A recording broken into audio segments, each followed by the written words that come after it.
Facebook took 852 days to reach 10 million users. Twitter took 780 days to reach 10 million users. But Instagram achieved 10 million users in just 355 days. However, Threads by Instagram achieved 10 million users in just 7 hours. Amazing, isn't it? And in fact, within just 5 days, Threads acquired 100 million users and gave its competition a legit challenge. They say, once a cheater, always a cheater. A dog's tail never straightens out. You might have heard many such sayings, and in this video, I'm going to show you a live example of these sayings. Facebook dominates social media and has established its entire business on 2 clear principles. The first principle is buy and kill your competition. And if you can't buy, then the second option is copy and kill the competition. From copying ConnectU in 2004 to copying Twitter in 2023, this has been their strategy. Mark Zuckerberg operates almost like a digital mafia, using his ultimate evil business activities to control all of social media under his rule. Today, everyone knows Mark Zuckerberg, but have you heard the names of Tyler, Cameron Winklevoss, and Divya Narendra?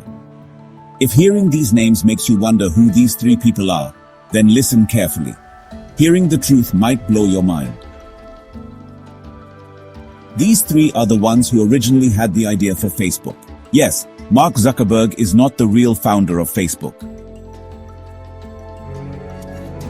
The story begins in 2003, when the Winklevoss brothers and Divya Narendra came up with an idea that could revolutionize the internet. The idea was for a social networking site that could connect Harvard students and its alumni.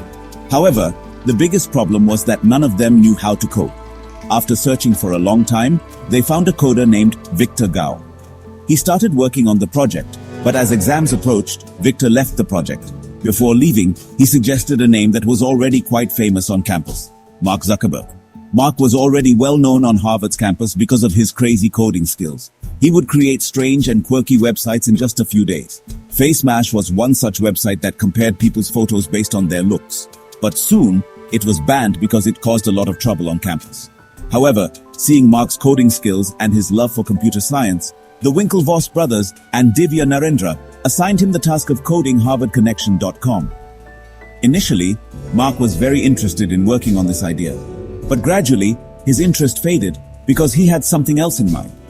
Inspired by Harvard Connection's idea, Mark began working on a bigger project called Facebook. Mark intentionally delayed working on Harvard Connection, or ConnectU as it was also called, so that Facebook could launch first and be better. 3 months later, that's exactly what happened. After making them wait, on February 4, 2004, Facebook was launched for Harvard students. The Winklevoss brothers and Divya Narendra's idea went live right before their eyes and started gaining popularity. In the coming years, Facebook became very popular and over time, grew into a multi-billion-dollar company. Today, its valuation stands at $800 billion, approximately 64 lakh crore rupees. As I mentioned earlier, once a cheater, always a cheater. The person who built his company on cheating and copying didn't stop there. As Facebook grew, so did its history of copying and cheating. Messenger, Instagram, WhatsApp, Snapchat, Twitch, and countless other social media apps were either bought or destroyed by Facebook. If neither of these happened, Facebook copied their major features and launched them as its own. Today, out of the 4 most used social media apps on the App Store, Mark Zuckerberg owns them. Combined, these apps have over 4 billion users, including you and me. Whether you realize it or not, these apps track your every move and store all your data, which is later used to show you advertisements. Just think, if you had information on every person in the world, what they like, what they dislike, how much they earn, where they spend their money, where they are, where they want to go, what kind of house they want, what car they desire, their favorite songs, and preferred clothing, wouldn't it be easy for you to manipulate them? This is exactly what Mark Zuckerberg's company, Meta, does. The data collected from Instagram, Facebook, and WhatsApp enables them to know you well and show you ads that you genuinely need or like so much that you can't resist and end up completing a transaction within minutes. Have you ever noticed that when you talk about something, for example, discussing a new car model with a friend, shortly after, you start seeing ads for that car on social media? Strange, isn't it? Do you also feel like these apps are listening to your conversations? For their benefit, these companies might even be accessing your cameras and microphones. Let me know in the comments if you've ever felt this way. There's a saying, if you are getting something for free, then you are the product. In Meta's case, this is absolutely true. Every product from Meta continuously harvests our data, and by using these apps, we willingly give them access to all our data every minute. But what can we do? We're so dependent on these apps today that we can't completely boycott them. The biggest problem is that there are no real alternatives or competitors in the market. Today, Meta completely dominates social media because it has no direct competitors that can stand toe-to-toe and regulate its space. If anyone tries to regulate its space, Mark uses his evil business tactics to destroy them. Today, Mark Zuckerberg is known as the Destroyer in Silicon Valley. Whenever a new social media platform tries to grow in Silicon Valley, Mark either buys it or copies it and launches it as his own product. This has already happened with hundreds of companies. Earlier on OxBig's website, I shared the full story of Instagram. How Kevin Systrom started Instagram, how Mark sweet-talked his way into acquiring Instagram, and then eventually ousted its original owners at the right time. That news article was loved by everyone, and in just 1 month, it was read by over 1 million people. If you haven't read it yet, go to oxbig.com and search for Instagram. You should definitely read it to uncover the dark secrets of the business world and understand that in business, no one is anyone's ally. Beluga, Instagram, WhatsApp, Oculus. These are just a few companies that Meta acquired by offering deals their founders couldn't refuse. And if they refused, their fate would have been like Snapchat or Twitter. Mark clearly knew that Instagram could become a threat to Facebook in the future, so he bought Instagram to buy Facebook more time to implement new features. On the other hand, the founders who didn't accept Mark's generous offer had to face his copy-paste technique. This is a simple method Mark consistently uses to eliminate competitors by creating an app almost identical to theirs and integrating it into his ecosystem. Look, Facebook has always had a larger crowd, so whenever a new app launches within its ecosystem, people naturally prefer staying within it.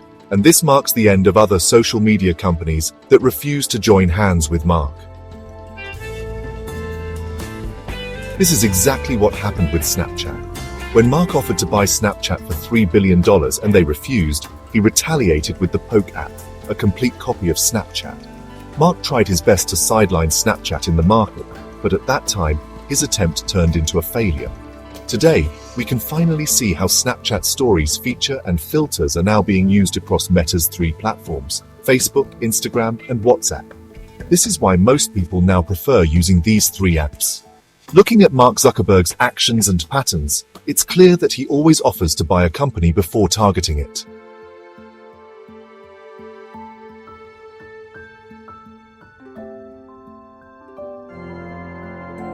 Did he do the same with Twitter? Yes. In 2008, when Twitter was gaining popularity, Mark wanted to buy it. Twitter's founder, Biz Stone, mentions in his book how Facebook offered $500 million to acquire Twitter. Although the number was very high, things didn't go as planned, and Twitter finally declined the offer for 3 major reasons, which Biz later published in his post. I'll provide the link to that post on oxbig.com. You can read it if you like. Obviously, Mark wasn't happy about this and began copying several features of Twitter, like hashtags, verified accounts, vines, followers, and more. But Mark's final masterstroke came in the form of Threads. Threads is an app under Meta's umbrella, launched as a rival to Twitter.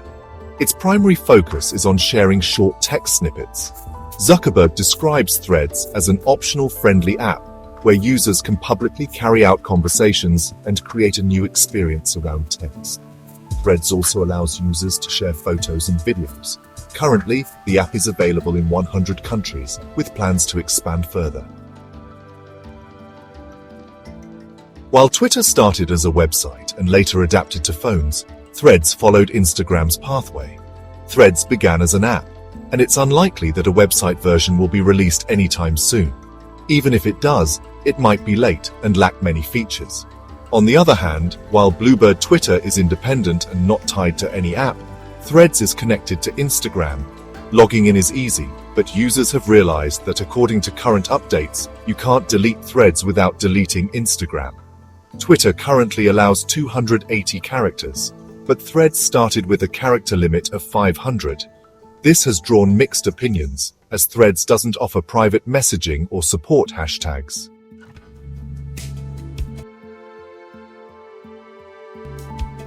Overall, Threads has been performing well since its launch. While Twitter now shows ads after every other post, Threads currently has no ads.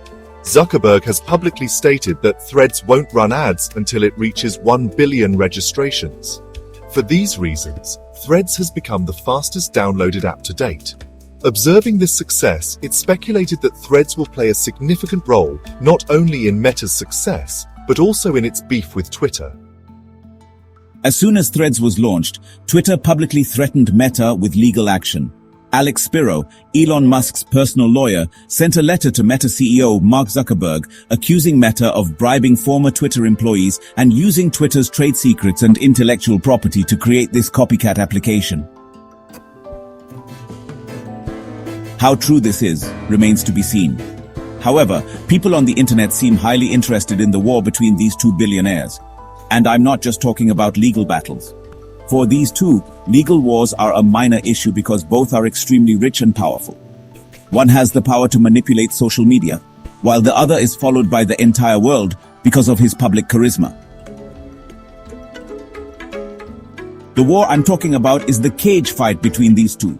On June 21st, when Elon Musk learned about Threads' launch, he challenged Mark to a cage fight on Twitter, which Mark accepted in his style. Amid all these legal cases and drama, both billionaires are training for this fight, which is supposed to take place in Las Vegas. Seriously, is this some kind of joke? On one hand, these two are talking about billion-dollar legal cases, and on the other, they're preparing for a cage fight. Maybe we're taking this issue more seriously than it actually is. Perhaps these two are doing all this just for fun and to stay in the limelight. A few days ago, Elon Musk even challenged Mark Zuckerberg to measure their private part size.